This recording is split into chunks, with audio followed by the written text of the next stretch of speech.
Welcome to NRTS Online. Today's class will be on effective report writing. My name is John Cook and I'll be your instructor today. We're going to talk about effective report writing, the do's and don'ts, and try to give you a little bit of information to help you do a better report. First, let's talk about why you need accurate reports. The number one reason is to show proof that you were there on the job. You'll want to keep field notes, take plenty of photographs, usually take a photograph at the time you get there, definitely at the time that you leave, and then as a good rule of thumb, take a photo or shoot some video about every 30 minutes that you're on the job. Unless there's, of course, some action going on and things that you need to photograph or video, then of course do so at that time. Make sure that your photographs and your video are date and time stamped. That's very important. But a lot of times you may spend 5, 6, 7 hours on a surveillance. And rather than just turn over an invoice to your client stating how much time you put in, always have some proof that you were there and that you were on the job and doing what you're supposed to be doing to get paid for.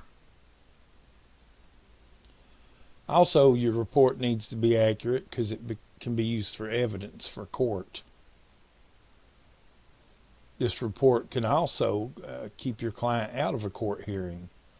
There's been many cases that I've worked where the evidence in the report, once presented to the other side, it was determined that there was enough evidence that the persons going to court decided to settle. A lot of times these cases never make it to court. They end up getting settled either during or after a deposition. So a good accurate report can also help your client avoid a court hearing. And after things have been adjudicated, the official report is property of the client. So you always want to make sure that this report is accurate and has been timely prepared. Some liability issues to keep in mind is the report can keep you out of trouble by sticking to the facts, only what you saw. Never put your assumptions in there. Never put just what you think in there. Just put what you actually saw and what you actually heard. Never falsify a report. Don't put anything in there that you can't prove, either with a photograph, a document, or a video. Never spice up a report. Sure, surveillance can be 8 hours of plain boredom. But if all you did was look for 8 hours and didn't see anything, that's what you'll put in your report for that day.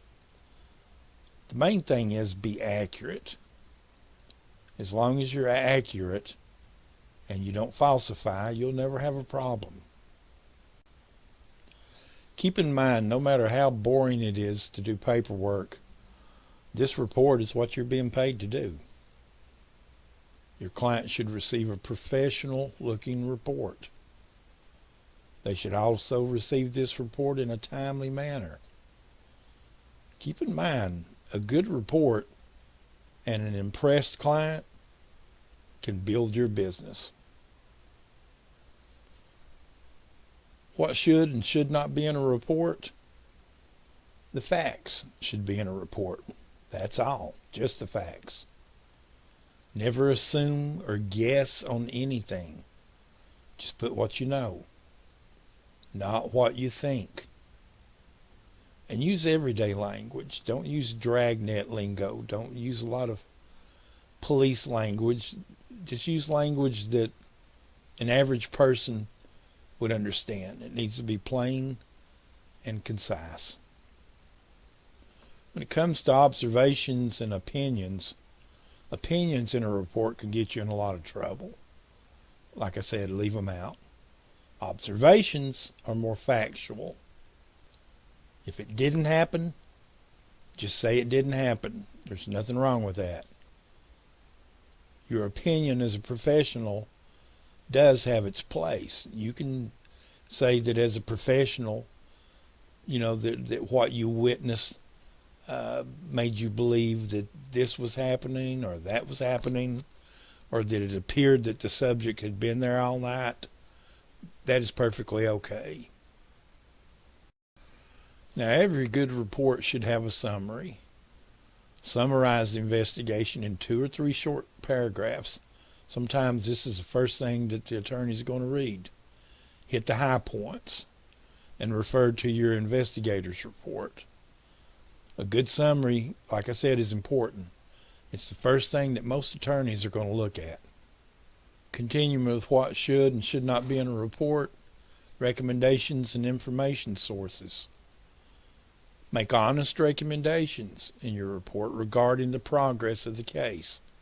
Do you feel like it's going someplace? Do you feel like it should continue or not continue? If it's going nowhere, tell the client. We can't make things happen. List all your information sources, names, phone numbers of witnesses, and addresses. These things are all important to your client and the attorney. The attorney will use a lot of this information to determine who will be subpoenaed. He'll also use the information to do the subpoenas, to know who they go to, the addresses, phone numbers, names, all of these things. Make sure they're accurate and in your report. You should always keep an investigator's logbook with you. The reason you need one, it's the basis for your official reports. It's where you keep your notes. You can never trust your memory. Believe me, I've tried. You can make use of a handheld recorder, and a lot of times now on your cell phone you have a recording device. And also you want to keep in mind that good note taking makes for great reports. Is your logbook a legal document? Yes, it is. It can be if you make it part of the file. Your notes can be subpoenaed if it's known that you're a voracious note taker. So the main thing is, don't write anything down that you would not want seen. Now, not every little note that you scratch down or tag that you jot down is going to become part of an official record. We all have things that we jot down while we're on surveillance that end up in the trash can. But if the notes are being used to prepare your report and there's important things in those notes, generally it's a good idea to hang on to those. They may come in handy down the line. Let's talk about formatting your report. Some of these things are very simple. The heading, it should include the date, the client's name, the case name and case number, and also a brief introduction. Let's talk about the body of the report. This is where you're going to state what the assignment was, what you were hired to do. All the facts that were obtained by the investigator, and the summary. Also, you would list recommendations, any special notes that you want to include, and also a list of attachments and any affidavits that you may be attaching to or including with this report. Bottom line, keep it professional. Make sure it's legible. Software and word processing, some tools you can use. Microsoft Word is pretty much the standard, but use any word processing that you feel comfortable with.